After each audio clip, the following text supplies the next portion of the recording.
Oke, shalom sekali lagi. Ya, hari ini topik kita mengenai greed atau keserakahan ya. Masih tahulah keserakahan maksudnya apa ya. Kalau saudara nggak tahu, Tuhan itu membenci sifat serakah. Bahkan Tuhan banyak ngomong tentang greed, lebih banyak dari ngomong tentang perselingkuhan bahkan ya. Tuhan benci sama sifat serakah manusia, terutama dalam hal uang. Ya, serakah macam-macam, nggak selalu dalam uang, tapi banyak kalau kita ngomong serakah, banyak orang berpikir tentang uang, dan Tuhan benci sama orang yang serakah dalam uang, ya. Karena orang seperti ini yang serakah itu akan menganggap, apalagi kalau uang ya, itu akan menganggap uang itu adalah yang terpenting dalam hidupnya, ya. Oke, saudara jangan ada yang angkat tangan, apapun yang saudara pikir ya. Tapi banyak orang yang menganggap dalam hidup ini uang itu yang terpenting. Ya. Kalau orang yang punya anggapan seperti itu, serakah ya, senang sama uang, mencintai uang, menganggap uang itu penting, biasanya mereka bahkan bisa menganggap bahwa uang itu lebih penting daripada hubungan mereka dengan Tuhan. Itu yang membuat Tuhan nggak suka. Ya, karena uang menggantikan posisinya Tuhan di hidup kita, di hidupnya manusia. Gitu. Itu Tuhan nggak suka. Seorang yang memiliki keserakahan akan uang, ya, atau sesuatu pun yang lain ya, walaupun hari ini kita ngomong mungkin lebih dengan keserakahan akan uang, ya orang yang memiliki keserakahan akan uang ini akan mudah terlihat. Ya, kalau saudara perhatikan, ketemu sama orang-orang di sini, saudara tahu prioritas mereka, saudara tahu mereka punya sifat ini atau enggak, karena kelihatan prioritas mereka dalam hidupnya itu apa. Biasanya kelihatan orang yang sangat mencintai uang, sangat serakah mau dapat uang sebanyak mungkin dalam hidupnya, itu kelihatan prioritas mereka apa. Mereka akan lebih mengutamakan hal-hal yang dapat menguntungkan mereka secara keuangan. Ya. Tapi kalau saudara nggak berasa, oh saya nggak seperti itu, ya nggak apa-apa, berhati-hati aja ya.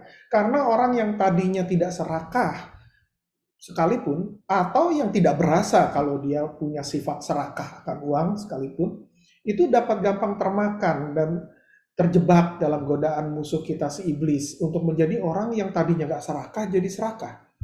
Iblis itu punya berbagai macam cara, trik ya untuk membuat orang yang tadinya tidak serakah pun bisa berubah jadi serakah. Mungkin ada dari saudara yang mungkin punya orang yang saudara kenal yang tadinya oke-oke tapi nggak tahu kenapa kok berubah ya, tiba-tiba kok sekarang ngomonginnya uang terus, uang terus, uang terus, ngomongin serakah ya, kepingin untung terus dan lain-lain. Ada orang begitu, tadinya nggak serakah ya, tapi termakan sama jebakan si iblis, termakan jebakan musuh kita, akhirnya mulai sedikit demi sedikit, mulai berubah sifatnya. Ya, hati-hati karena iblis aja dia mencoba Yesus dalam hal ini. Dia berusaha untuk menjatuhkan Yesus lewat jebakan keserakahan ini. Kalau saudara ingat di Matius 4 ya, ada cerita temptation ya, godaan si iblis setelah Yesus puasa, ya kemudian dia keluar dari masa puasa, dia kemudian iblis menggodai dia. Salah satu yang cara yang dipakai sama si iblis adalah iblis itu memperlihatkan semua kerajaan dunia dengan kemegahannya dan dia tawarkan sama Yesus. Kalau saja Yesus mau sujud menyembah dia. Dia bilang, ini buat kamu. Aku berikan kepadamu.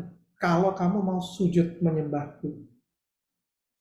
Iblis kalau dia berani nawarin sama Yesus, jangan pikir dia nggak berani nawarin sama kita. Banyak orang yang dibuat jatuh, tergoda, dan tergiur sama jebakan si iblis yang tadinya nggak serakah, berubah sifatnya jadi serakah karena godaan. Oke? Jadi hati-hati. Ya, saya berharap mudah-mudahan kita semua di sini, kalau saya lihat wajah-wajah saudara semuanya baik-baik gitu ya. Semoga tetap baik-baik ya, bisa bertahan, nggak terjebak ya ketika godaan seperti ini datang. Apakah godaan seperti ini datang? Saya rasa akan datang sama semua orang. Ya. Tapi jangan sampai terjebak, tetap bertahan, jangan sampai terpancing sama godaan jebakan si iblis karena hasilnya biasa nggak enak. Hari ini kita mau lihat sebuah cerita yang tertulis di kitab Bilangan pasal 22 mengenai seorang bernama Bileam. Saya perhatikan Bileam ini cerita ya. Kalau saudara pernah baca bagus ya. Mungkin kalau saudara sudah agak lama di gereja pasti pernah dengar lah cerita tentang Bileam ini. Ya, tapi kalau mungkin juga saudara nggak apa namanya nggak, kok saya belum pernah dengar ya cerita ini, nggak apa-apa. Nanti setelah selesai ini kalau tertarik tentang ceritanya Biliam, lihat aja di Bilangan pasal 22 ya. Biliam ini sebetulnya disebutkan beberapa kali di Alkitab. Sayangnya setiap kali disebutkan dia nggak disebutkan dalam posisi yang baik ya, selalu disebutkan sifat yang jelek dari dia. Oke, tapi kita mau belajar dari Biliam ini supaya kita jangan sampai melakukan kesalahan atau jatuh dalam jebakan seperti Biliam ini. Kita mau belajar dari kesalahannya dia. Ya, kita bukan cuma bisa belajar dari apa yang orang lain lakukan benar kita mau ikutin, tapi kita juga bisa belajar dari kesalahan orang lain supaya kita jangan jatuh seperti mereka, benar ya? Ya.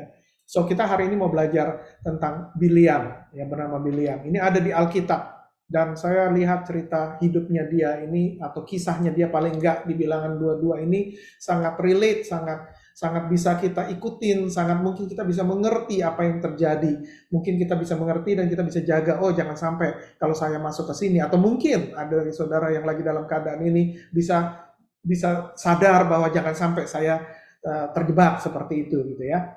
Oke, cerita ini dimulai dengan Raja Moab yang bernama Balak ya. Raja Balak ini ketakutan ketika melihat laskar Israel sedang tinggal di daerah yang berbatasan dengan Moab. Ya, dia lihat laskar Israel yang banyak sekali dan tinggalnya di daerah berbatasan dengan daerah dia. Ya, kita baca Bilangan 22 ayat 2 sampai 3. Ya, firman Tuhan di Bilangan 22 ayat 2 sampai 3 berkata gini, ayat 2. Balak bin Sipor melihat segala yang dilakukan Israel kepada orang Amori. Orang Amori itu yang tinggal di berbatasan sama Moab ya. Dan orang Amori itu dikalahkan karena mereka jahat sama orang Israel, menentang orang Israel, maka mereka akhirnya berperang dengan orang Israel dan Tuhan berikan kemenangan dan akhirnya orang Amori dikalahkan, semua kota mereka didudukin sama bangsa Israel.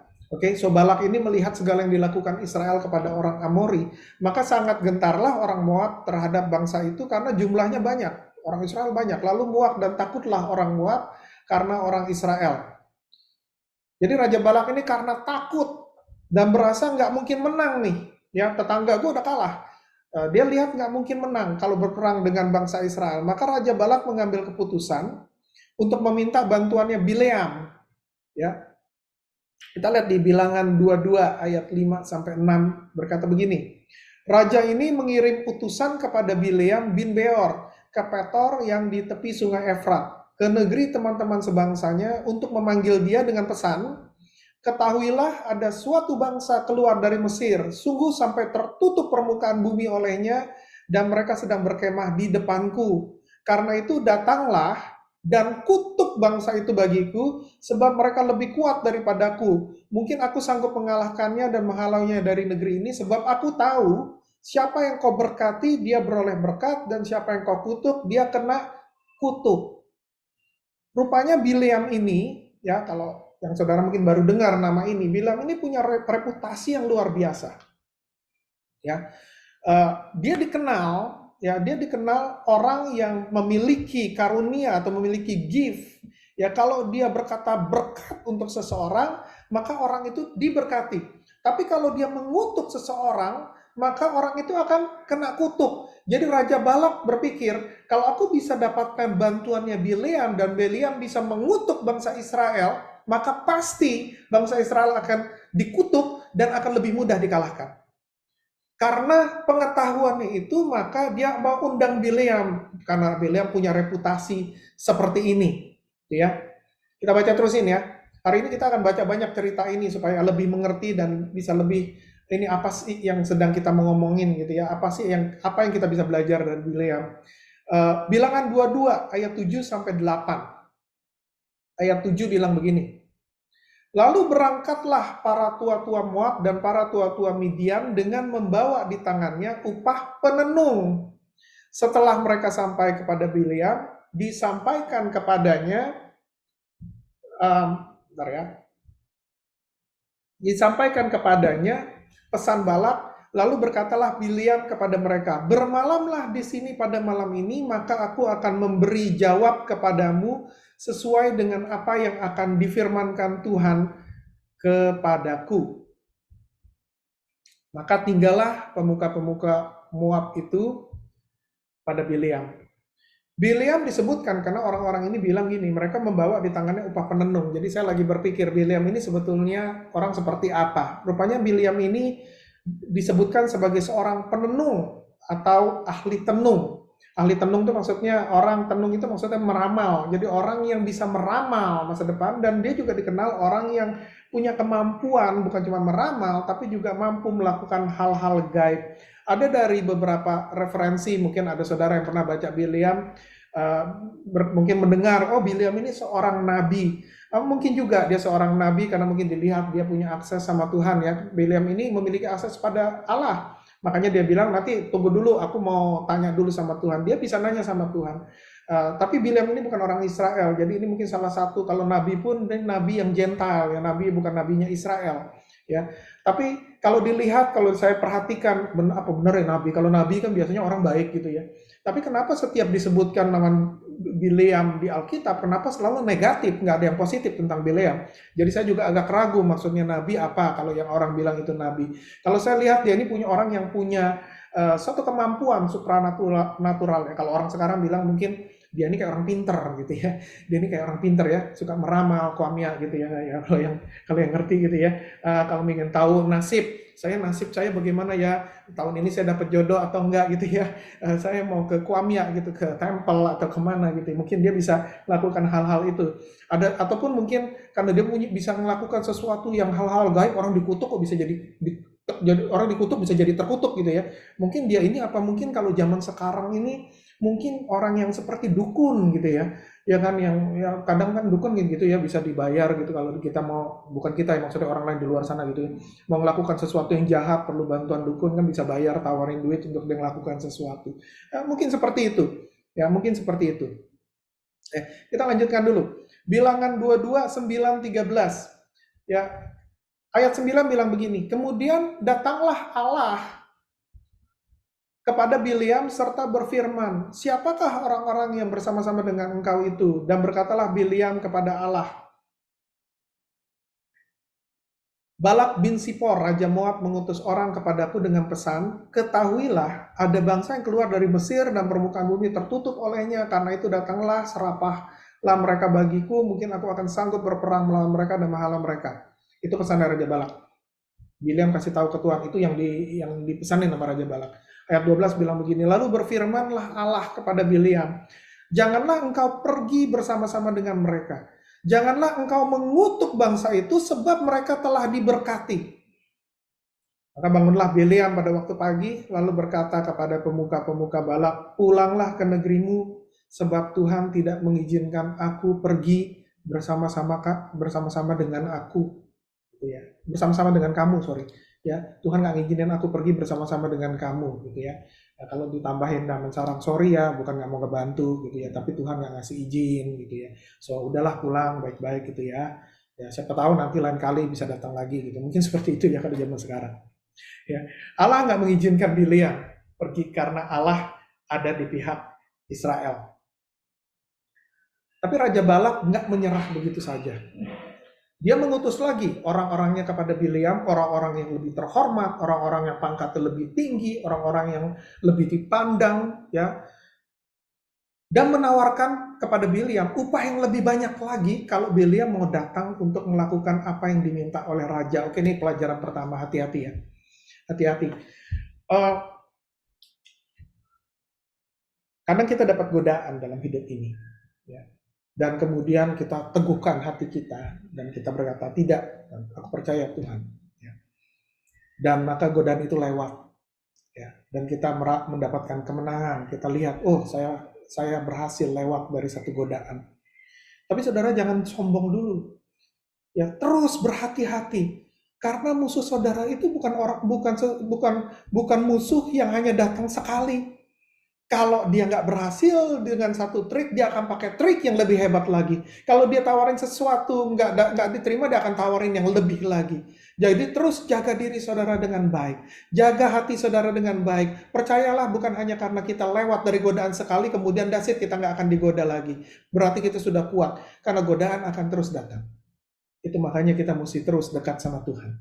Godaan akan terus datang. Ini buktinya. Raja Balak juga nggak menyerah. Padahal sudah ditolak loh.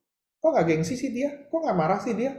Ya, tapi dia tahu kayaknya mungkin yang ditawarin kurang banyak, makanya dia nggak goyah. Mungkin kalau ditawarin lebih banyak lagi uangnya, ya, mungkin kalau diprovokasi dengan harta yang lebih besar, mungkin kalau diprovokasi dengan upah keuntungan yang lebih besar, mungkin imannya akan goyah.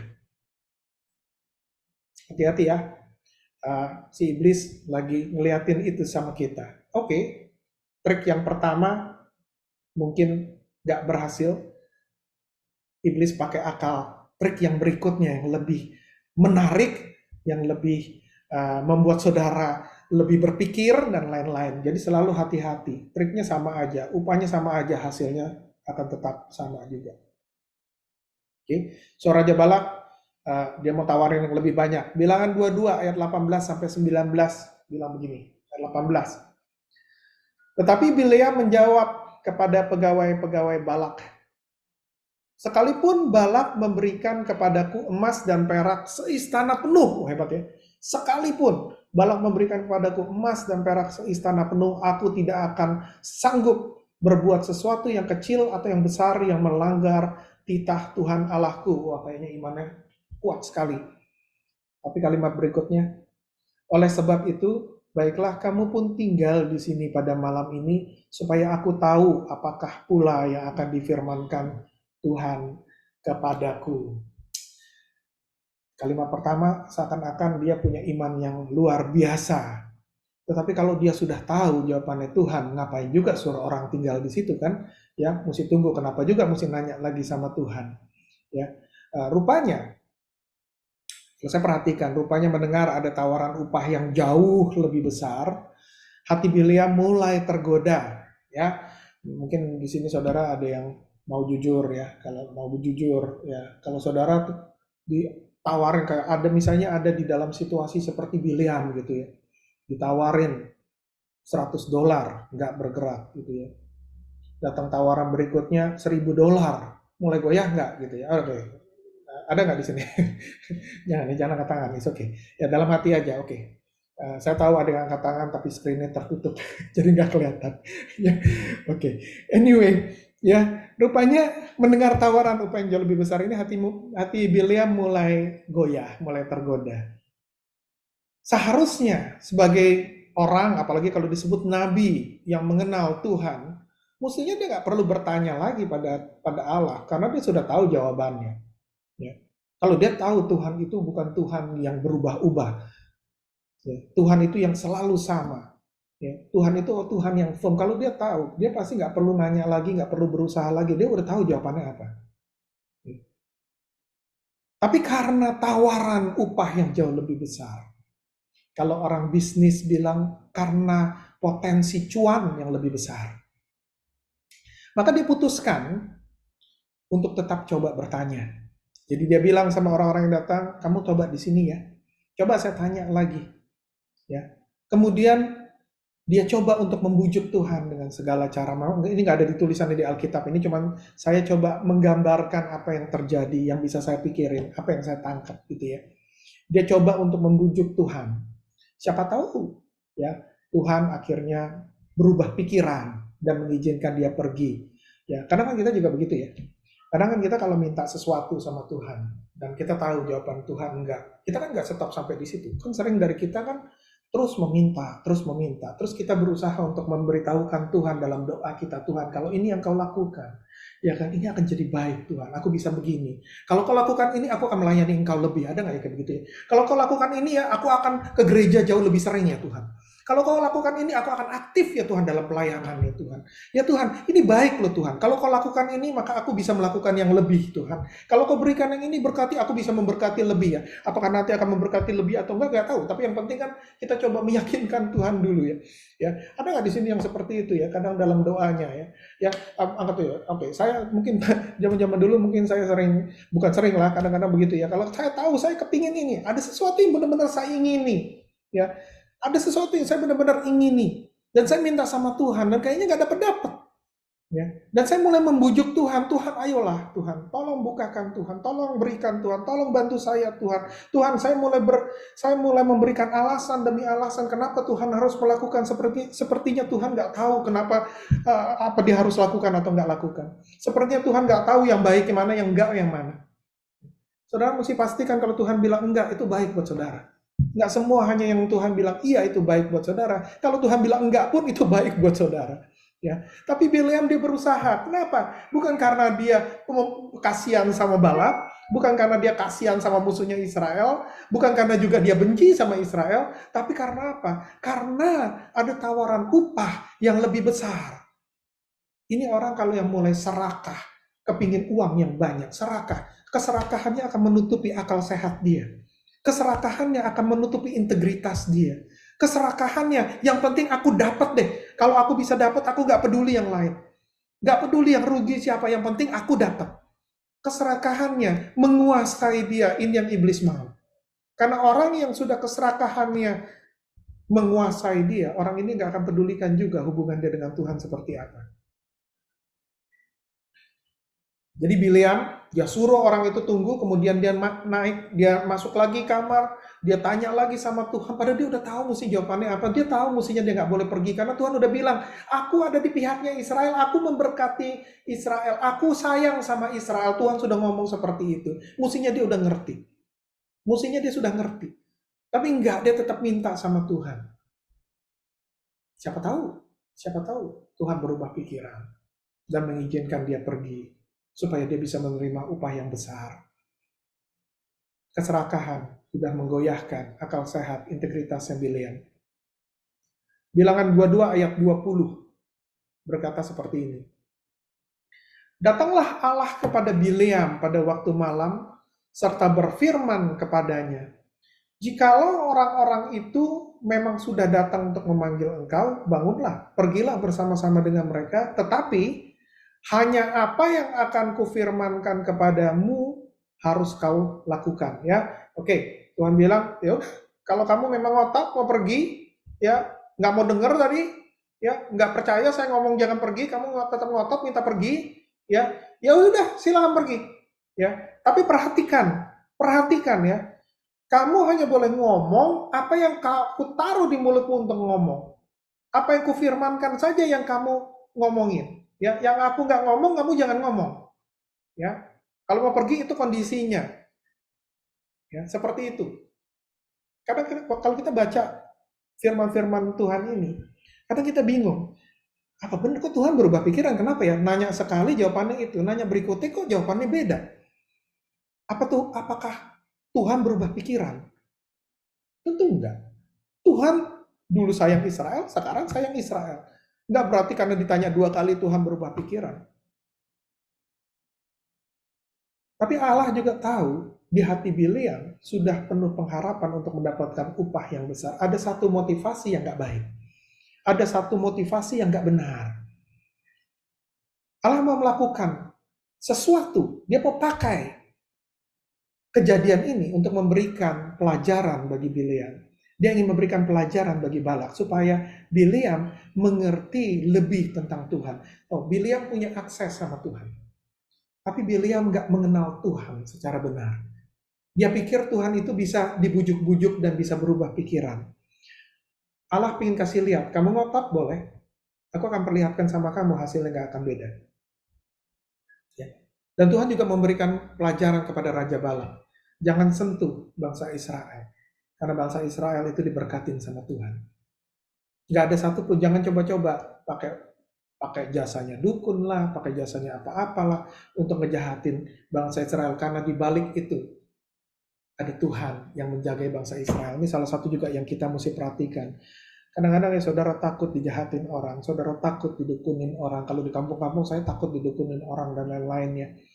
Kalau saudara punya Tuhan, saudara takut akan Tuhan, saudara pengikut Tuhan, perhatikan Tuhan akan membela saudara. Gak perlu takut sama yang hal-hal yang kesannya magic gitu ya. Nggak perlu takut sama yang kayak gitu-gitu. Okay. Allah izinkan Bileam untuk pergi, tapi dipesenin ya, dengan syarat dia hanya akan mengikuti apa yang Tuhan firmankan. Mau pergi boleh, Kalau kamu ngotot pergi silakan, tapi perhatikan baik-baik, jangan ngomong sesuatu yang bukan Tuhan suruh. Kita lanjutin ya. Bilangan 22 ayat 21 sampai 35. Saudara masih segar semuanya ya. Ya ini kita lagi baca bilangan nih, ya. Coba perhatikan sedikit-sedikit. Saya cuma kasih gambaran tambahan di sana dan di sini supaya cerita ini kelihatan lebih bisa dimengerti. Karena kalau baca begitu aja kadang kita bingung kenapa Tuhan berubah, kenapa Tuhan berubah lagi, ada yang enggak, kayaknya ada yang enggak klop. Saya cuma tambahkan sedikit demi sedikit hal untuk memperjelas apa yang terjadi. Oke. Bilangan 22 ayat 21 sampai 35. Ayat 21 berkata begini, lalu bangunlah Bileam pada waktu pagi, dipelanainya lah keledainya yang betina dan pergi bersama-sama dengan pemuka-pemuka Moab. Aduh, dia dengan senang hati pagi bangun langsung, pagi-pagi dia udah bangun, langsung dipakai pelana itu keledainya, siap-siap berangkat. Oh, ya, upah yang besar menanti. Oke, ayat 22 bilang begini, tetapi bangkitlah murka Allah ketika ia pergi, dan berdirilah malaikat Tuhan di jalan sebagai lawannya. Bileam mengendarai keledainya yang betina dan dua orang bujangnya ada bersama-sama dengan dia. Ketika keledai itu melihat malaikat Tuhan berdiri di jalan dengan pedang terhunus di tangannya, menyimpanglah keledai itu dari jalan dan masuk ke ladang. Maka Bileam memukul keledai itu untuk memalingkannya kembali ke jalan. Kemudian pergilah malaikat Tuhan berdiri pada jalan yang sempit di antara kebun-kebun anggur dengan tembok sebelah menyebelah. Ketika keledai itu melihat malaikat Tuhan, ditekankannya lah dirinya kepada tembok, sehingga kaki Bileam terhimpit kepada tembok. Maka ia memukulnya pula. Berjalanlah pula malaikat Tuhan terus, dan berdirilah ia pada satu tempat yang sempit, yang tidak ada jalan untuk menyimpang ke kanan atau ke kiri. Melihat malaikat Tuhan, meniaraplah keledai itu dengan Bileam masih di atasnya. Maka bangkitlah amarah Bileam, lalu dipukulnya lah keledai itu dengan tongkat. Ayat 28. Ketika itu Tuhan membuka mulut keledai itu, sehingga ia berkata kepada Bileam, ini keledainya yang ngomong ya, apakah yang kulakukan kepadamu sampai engkau memukul aku 3 kali? Wah, luar biasa ini. Ya, jawab Bileam kepada keledai itu, karena engkau mempermain-mainkan aku, seandainya ada pedang di tanganku, tentulah engkau kubunuh sekarang. Tetapi keledai itu berkata kepada Bileam, bukankah aku ini keledaimu yang kau tunggangi selama hidupmu sampai sekarang? Pernahkah aku berbuat demikian kepadamu? Jawabnya, tidak. Kemudian Tuhan menyingkapkan mata Bileam, dilihatnya lah malaikat Tuhan dengan pedang terhunus di tangannya berdiri di jalan. Lalu berlututlah ia dan sujud. Berfirmanlah malaikat Tuhan kepadanya, apakah sebabnya engkau memukul keledaimu sampai 3 kali? Lihat, aku keluar sebagai lawanmu, sebab jalan ini pada pemandanganku menuju kepada kebinasaan. Ketika keledai itu melihat aku, telah 3 kali ia menyimpang dari hadapan. Jika ia tidak menyimpang dari hadapanku, tentulah engkau yang kubunuh pada waktu itu juga, dan dia kubiarkan hidup. Lalu berkatalah Bileam kepada malaikat Tuhan, aku telah berdosa, karena aku tidak mengetahui bahwa engkau ini berdiri di jalan menentang aku.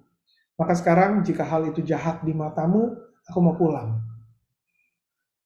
Ayat 35. Tetapi malaikat Tuhan berfirman kepada Bileam, pergilah bersama-sama dengan orang-orang itu, tapi hanyalah perkataan yang akan kukatakan kepadamu harus kau katakan. Sesudah itu pergilah Bileam bersama-sama dengan pemuka-pemuka Balak itu. Kenapa murka Allah bangkit? Bingung kan? Kalau baca aja sekilas. Tadi yang ngasih izin untuk pergi apakah bukan Tuhan? Kan Bileam tanya, dan Tuhan sendiri yang kasih izin untuk pergi kan? Terus kenapa di ayat berikutnya kok murka, waktu si Bileam pergi, kenapa murka Allah bangkit? Kok jadi marah? Padahal bukannya tadi dikasih izin. Apakah Tuhan itu nggak konsisten? Hari ini begini, besok begitu. Oh, saya percaya enggak. Tuhan mau melakukan sesuatu lewat kedegilan, lewat ketegar tengkukan Bileam yang terus mau pergi. Tuhan melakukan sesuatu lewat kejadian itu. Maka dia izinkan Bileam untuk pergi. Tapi dia udah bilang sama Bileam, jangan ngomong yang di luar aku ngomong. Nah, saya percaya Bileam ini sadar. Kalau ngikutin Tuhan, pasti Tuhan akan memberkati bangsa Israel. Pasti Tuhan gak akan mengutuk bangsa Israel. Dia sadar satu hal. Dia sadar. Maka waktu dia berniat untuk pergi, waktu dia naik, waktu dia siap pagi-pagi untuk pergi, dia sudah merencanakan hal-hal tertentu. Ya, karena kenapa? Kalau akhirnya Tuhan akan memberkati bangsa Israel, maka dia nggak akan menerima upah. Make sense nggak? Masuk akal tidak? Kalau dia tetap pergi, mengetahui bahwa dia tidak akan menerima upah. Dia nggak kenal bangsa Israel, dia nggak sayang sama bangsa Israel, dia juga tidak sayang sama Raja Balak, dia hanya pikiran tentang upah. Kalau dia pergi adalah untuk upah. Dia nggak punya urusan sama orang Israel, dia tidak perlu mengutuki orang Israel. Dan dia juga tidak perlu memberkati orang Israel. Dia juga bukan orang Israel. Dia juga tidak bukannya keluarganya Raja Balak. Dia juga nggak perlu untuk baik-baik sama Raja Balak. Karena itu bukan keluarga dia, Raja Balak mau menang kek, Raja Balak mau kalah kek, nggak terlalu banyak ada urusan sama dia. The only reason, satu-satunya, kenapa dia mau pergi, karena dia ingin mendapatkan upah yang besar yang ditawarkan.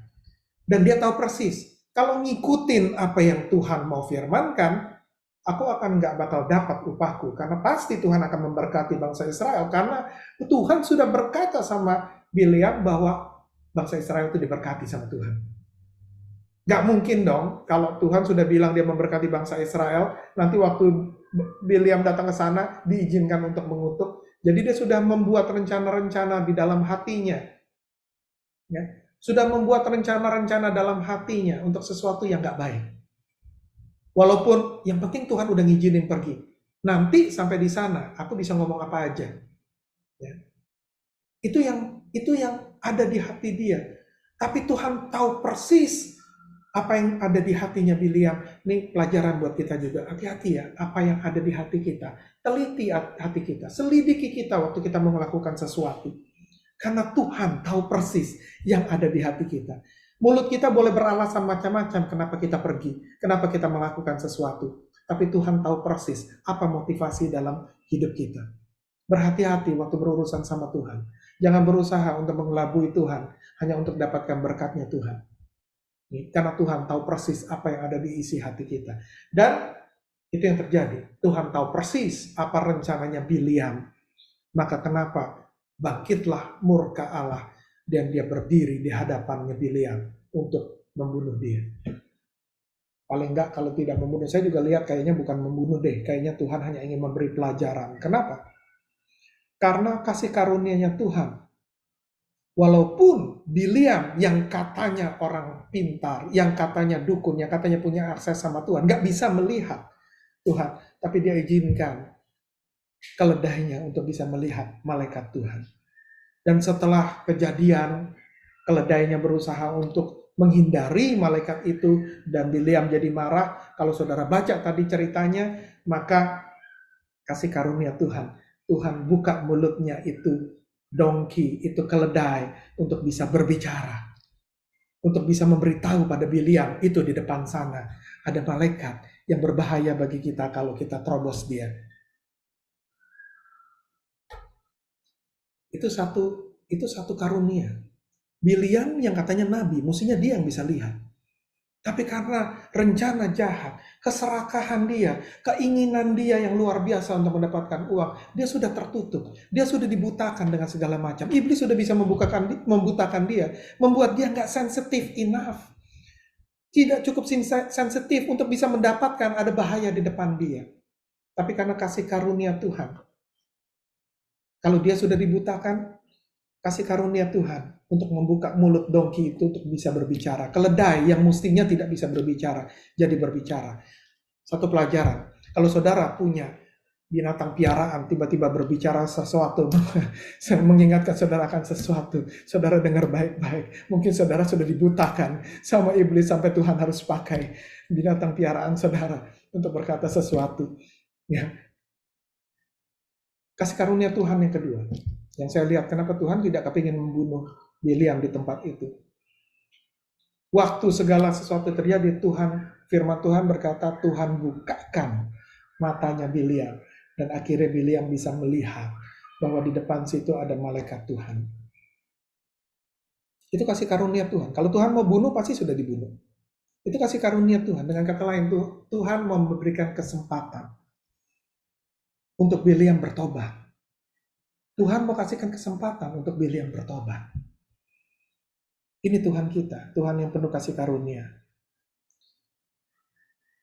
Saya nggak tahu apa yang ada di hati saudara saat ini, apa yang saudara sedang alami saat ini. Tapi percaya satu hal, kalaupun saudara lagi di tengah kesalahan, ada hal-hal mungkin teman saudara, mungkin waktu saudara baca Alkitab, mungkin waktu saudara dengar khotbah seperti sekarang, mungkin ada hal lain waktu saudara baca buku atau apapun itu, yang Tuhan bisa pakai untuk mengingatkan saudara, karena itu semua adalah kasih karunia Tuhan.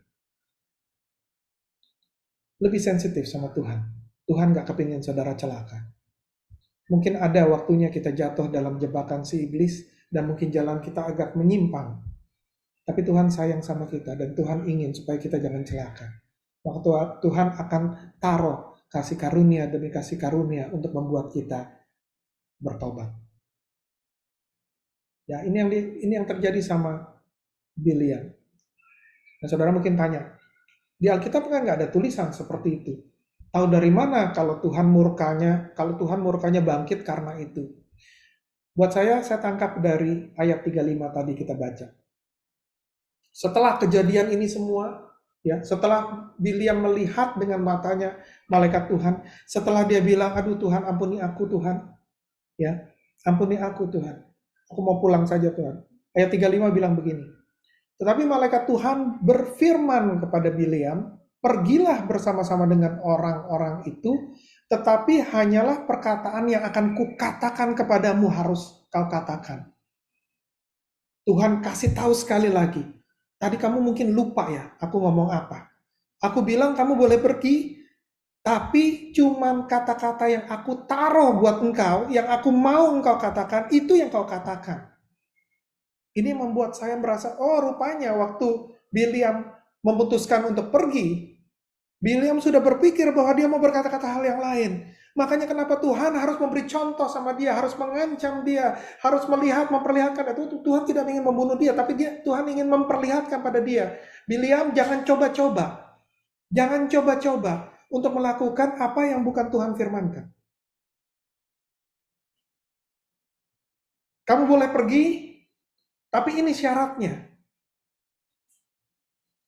Hanya katakan apa yang aku bilang kau harus katakan. Maaf ya, kenapa Tuhan marah? Kenapa Tuhan murka? Nah sekarang mungkin lebih jelas kalau baca firman Tuhan ini secara keseluruhan. Kenapa? Karena Biliam punya motivasi yang jelek di hatinya. Biliam, walaupun dia pergi karena dia diizinkan sama Tuhan, dia sudah berpikir, sudah berencana, dia nggak akan melakukan apa yang Tuhan suruh untuk lakukan. Aku mau lakukan untuk apa yang aku bisa dapatkan. Kalau aku di-hire untuk mengutuk, demi uang aku akan kutuk. Dia nggak ingin melakukan, dia sudah merencanakan untuk dia nggak mau lakukan, karena dia tahu persis. Kalau aku hanya ngomong apa yang Tuhan ngomong, Tuhan pasti akan memberkati bangsa Israel. Maka aku sudah punya rencana yang lain. Tapi Tuhan pastikan untuk Biliam mengerti. Ini cuma peringatan. Lakukan apa yang aku mau engkau untuk lakukan, katakan apa yang aku mau untuk kau katakan. Jangan ngomong yang lain selain aku mau kau katakan. Kalau kamu lewat dari situ, ini cuma ancaman aja. Ini cuma peringatan aja. Ya, peringatan aja. Aku punya malaikat yang bisa berdiri di hadapanmu dengan pedang terhunus. Hati-hati. Oke? Ini kenapa saya tangkap. Ada sesuatu tentang Biliam yang menyebabkan murka Tuhan bangkit. Saudara hati-hati dengan motivasi di hati saudara. Ya, Tuhan tahu apa yang ada di dalam hati saudara. Hati-hati untuk melakukan sesuatu dan bilang Tuhan membelaku. Tuhan gak akan membela hal-hal yang tidak sesuai dengan kemauan Tuhan. Perhatikan dengan baik-baik. Pada akhirnya Biliam bertemu dengan Raja Balak. Dia sampai juga akhirnya. Tapi seperti yang sudah Allah rencanakan, jadi Raja Balak ini ajak dia ke satu tempat bukit. Tuh lihat tuh bangsa Israel. Ya, nah kamu kutukin. Waktu Biliam mulai berbicara, yang keluar bukan kutuk, tapi yang keluar berkat. Kemudian Raja Balak bilang, aku kan minta kamu untuk kutuk. Kenapa engkau malah berkati? Dibawalah ke tempat yang lain, ke tempat bukit yang lain. Nah lihat tuh, bangsa Israel dari sini. Mungkin kalau dari sana kamu jadi berkat. Nah kalau dari sini kamu jadi kutuk. Ini Raja Balak nggak ngerti cara kerjanya Tuhan. Oke. Kalau dari tempat lain mungkin jadinya kutuk. Kalau dari situ berkat, dari sini kutuk ya, mungkin gitu cara orang dunia berkata. Ya hati-hati jangan sampai kita terjebak sama pikiran-pikiran dunia. Tuhan itu bukan Tuhan yang berubah-ubah. Ya, waktu dia pindah tempat pun, begitu Bileam buka suara, yang keluar adalah berkat, bukan kutuk. Raja Balak makin parah. Ini gimana sih? Ya kan? Kan disuruh ngutuk, kenapa keluarnya berkat terus? Paling enggak kalau kamu nggak mau ngutuk, jangan berkatin lah. Ya kan? Karena kamu punya reputasi, siapa yang kamu berkatin, dia jadi diberkati. Ya, akhirnya bawa lagi ke satu tempat. Kali ini Bileam sudah sadar. Ini baca sendiri aja ya, karena panjang sekali kalau mau dibaca. Kali ini Bileam sudah sadar. Dia nggak perlu nanya Tuhan lagi, dia tahu persis. Kalaupun dia mau ngomong sesuatu, pasti yang keluarnya berkat. Jadi kali ini dia langsung memberkati aja bangsa Israel. Dan dia memberikan profesi tentang hal-hal lain. Ya.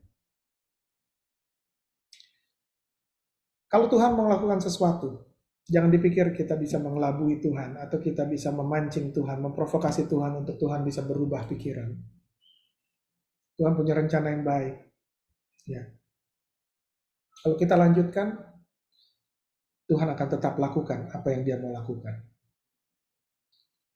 Sayang Bileam, karena sudah begitu tergiur dengan keserakahannya akan uang untuk mendapatkan upah yang besar, maka walaupun dia nggak berhasil untuk mengutuki bangsa Israel, tapi dia cari cara yang lain.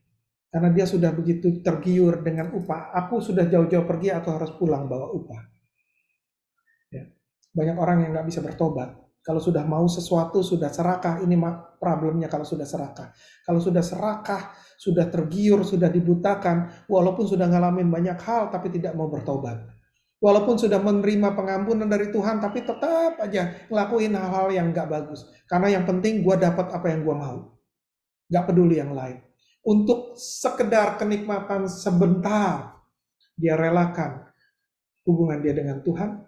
Dia relakan konsekuensinya yang akan terjadi.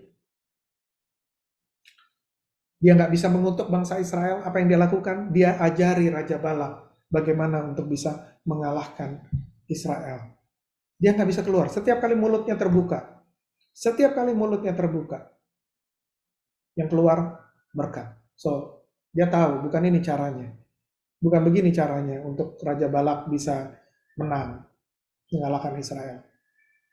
Bagaimana sih caranya? Saya ajak untuk lihat Wahyu 2 ayat 14.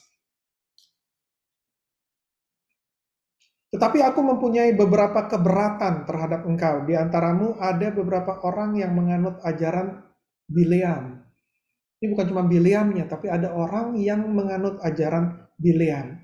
Yang memberi nasihat kepada Balak nih, Bileam, perhatikan ini yang diajarin kepada Balak. Memberi nasihat kepada Balak untuk menyesatkan orang Israel, supaya mereka makan persembahan berhala dan berbuat zina. Bangsa Israel nggak bisa dikalahkan dari luar. Tapi Bileam mengajari Raja Balak bagaimana untuk ngalahin bangsa Israel dari dalam. Bagaimana caranya untuk buat mereka jatuh sendiri. Kalau orang lain yang nyerang, mereka nggak bisa dikalahkan. Tetapi kalau mereka dari dalam serangannya, mereka sendiri yang berbuat dosa, maka Tuhan akan meninggalkan mereka. Karena ada perjanjiannya antara Tuhan dengan bangsa Israel. Mereka nggak boleh ini, mereka nggak boleh menyembah berhala, mereka nggak boleh berbuat zina dengan orang luar, dan lain-lain. Bileam mengerti. Kalau bangsa Israel jatuh dalam persembahan berhala, dan kalau bangsa Israel jatuh dalam berbuat zina, maka Tuhan akan meninggalkan mereka.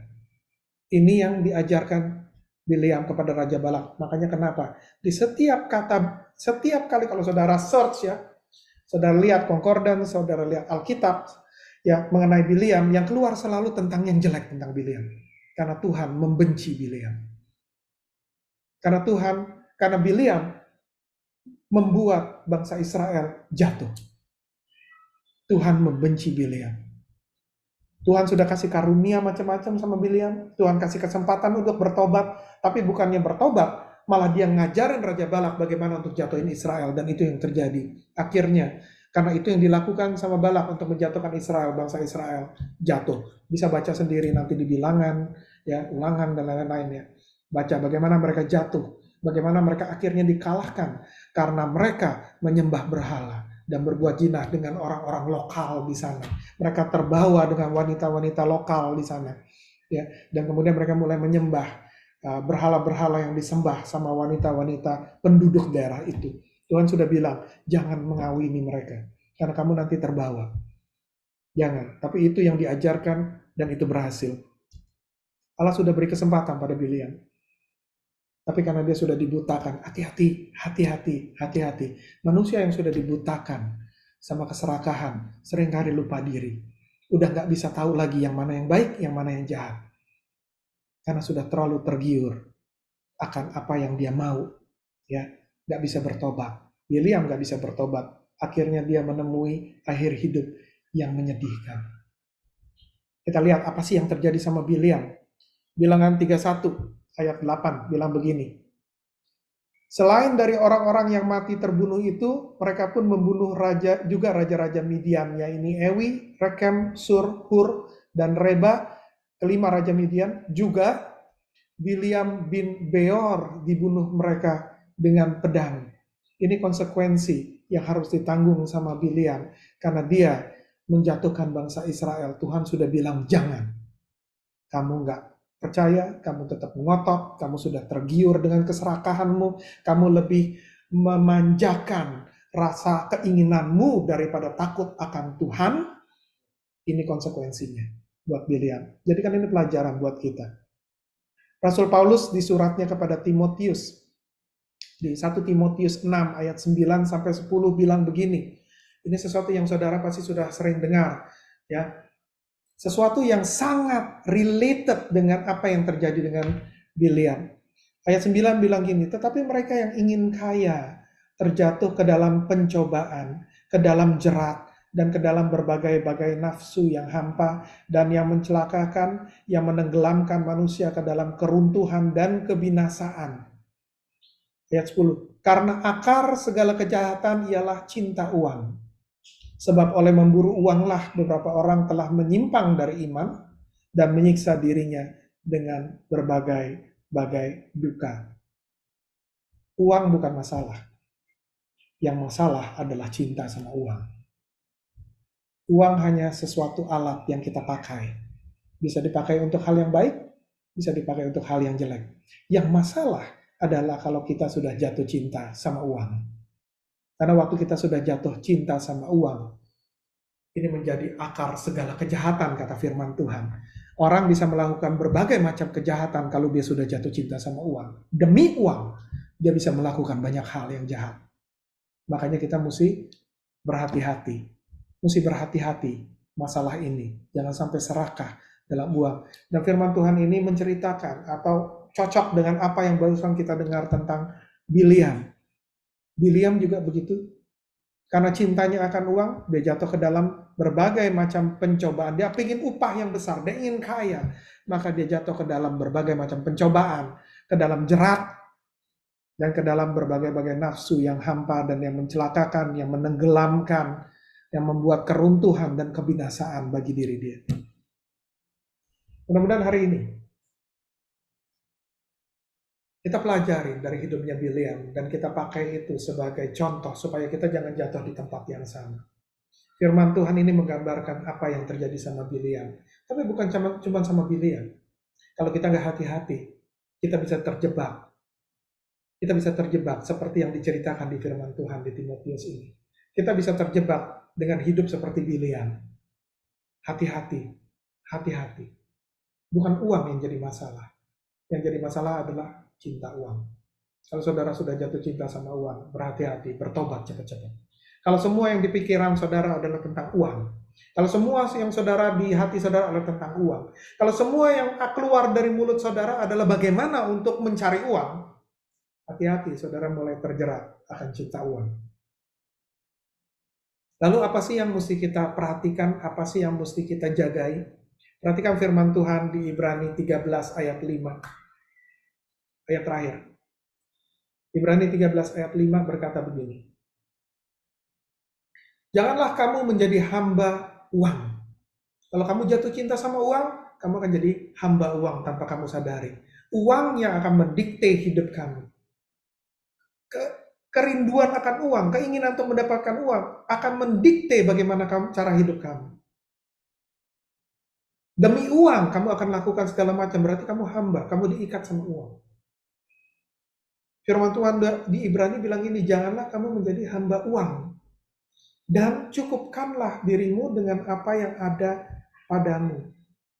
Karena Allah telah berfirman, aku sekali-sekali tidak akan membiarkan engkau, dan aku sekali-sekali tidak akan meninggalkan engkau. Perhatikan baik-baik hidup saudara. Seperti saya bilang, ada tanda-tandanya kalau saudara sudah mulai mengarah mau menjadi hamba uang. Kalau apa yang ada di pikiran saudara kebanyakan mengenai uang. Kalau apa ada yang di hati saudara kebanyakan mengenai uang. Kalau apa yang ada yang di mulut saudara waktu berbicara kebanyakan adalah tentang cari uang. Itu mungkin tanda-tandanya saudara mulai menjadi hambanya uang. Kalau itu yang saudara sadari, segera bertobat. Firman Tuhan bilang begini, caranya kalau jangan jadi hamba uang. Be content, puas dengan apa yang Tuhan berikan. Be content, jangan serakah. Be content, cukupkan dirimu dengan apa yang ada padamu. Tuhan bilang begini, aku sekali-kali gak akan membiarkan engkau. Dan aku sekali-kali tidak akan meninggalkan engkau. Tuhan tahu kok apa yang saudara butuhkan. Tuhan tahu kok apa yang saudara perlukan. Yang saudara perlukan adalah be content dan percaya sama Tuhan kalau Dia mengerti persis apa yang saudara butuhkan. Kalau saudara bisa lakukan ini, dua hal ini, saudara akan terhindar untuk jadi hamba uang. Saudara akan terhindar dari keserakahan akan uang. Dan saudara akan terhindar dari jeratan si iblis akan keserakahan. Amin. Amin. Bisa dimengerti? Saya berdoa lewat satu cerita tentang Bileam ini. Dengan apa yang kita sudah bicarakan. Kalau saudara ada dalam keadaan situasi seperti ini, ada sesuatu yang membuat saudara ingin banget, pingin banget. Dan saudara tahu Tuhan gak suka. Saudara tahu Tuhan bilang Tuhan gak akan kasih. Tapi karena keinginan yang begitu luar biasa, saudara berusaha membujuk Tuhan, hari ini harinya bertobat. Kalau di situ Bileam punya keledai yang berbicara untuk mengingatkan dia, anggap saja khotbah ini, jangan anggap saya keledai, tapi anggap saja saya adalah jalan Tuhan atau khotbah ini. Apa-apa yang saudara dengar firman Tuhan hari ini, ya kan, itu kasih karunia Tuhan untuk mengingatkan saudara supaya bertobat dan jangan sampai terjerat. Amin. Amin. Saudara bisa menerimanya. Coba saudara yang kebanyakan tutup ya. Kalau saudara bisa menerimanya, boleh angkat tangan. Amin, saya setuju. Pastor, saya setuju Pak Rianto, gitu ya. Kalau setuju, ya. Kalau itu saudara, hari ini mudah-mudahan membuka telinga saudara. Ya. Kalau itu bukan saudara, saya bilang aku nggak punya masalah tentang itu. Aku nggak serakah orangnya. Nggak apa-apa, puji Tuhan. Luar biasa, tapi tetap berhati-hati. Kalau bukan hari ini, iblis akan menggoda saudara mungkin besok. Ya. Tapi kalau Yesus digoda, jangan pernah pikir kalau kita nggak akan bisa digoda. Okay. So just perhatikan baik-baik, taruh aja firman Tuhan ini sebagai contoh yang dibawa. Yang kalau misalnya sampai ada godaan datang, ingat cerita tentang Bileam ini, jangan sampai aku jatuh seperti Bileam. Amin. Amin. Mudah-mudahan saudara diberkati. Mudah-mudahan saudara menerima sesuatu sore ini yang bisa tertanam menjadi sesuatu membangun iman saudara, ya, mempertebal iman saudara, menjagai saudara dari segala cobaan, ya. Oke, saya ingin berdoa buat saudara dan kemudian kita tutup ibadah ini. Oke. Ya Tuhan Yesus, terima kasih ya Tuhan. Mengucap syukur ya Tuhan atas kebaikan-Mu ya Tuhan. Mengucap syukur ya Tuhan atas kasih karunia-Mu ya Tuhan. Aku mengucap syukur ya Tuhan untuk apa yang Kau berikan, firman-Mu yang Kau sediakan Tuhan. Aku percaya satu hal ya Tuhan Yesus. Kalaupun ada di tempat ini ya Tuhan, mereka yang sedang ada dalam pencobaan ya Tuhan dalam hal keuangan, mungkin mereka mulai berpikir, mereka bagaimana caranya Tuhan, bagaimana caranya untuk mendapat, dan mereka mulai meminta, Tuhan, hari ini biar firman-Mu ini ya Tuhan membuka pikiran mereka. Biar firman-Mu ya Tuhan mengingatkan mereka ya Tuhan. Untuk mereka tidak tergiur akan jebakan-jebakan di luar sana. Tapi mereka bisa taruh iman mereka kuat di dalam Engkau Tuhan. mereka bisa be content dan percaya padamu ya Tuhan, bahwa Engkau nggak akan meninggalkan mereka, Engkau nggak akan membuat mereka susah, Engkau nggak akan tidak memperdulikan mereka. Kalau hidup mereka ada di tanganmu, kalau mereka percaya akan hidup mereka di tanganmu, maka Engkau akan taking care of hidup mereka ya Tuhan. Aku percaya itu ya Tuhan, dan biar mereka juga percaya itu ya Tuhan. Terima kasih ya Tuhan. Thank you Jesus.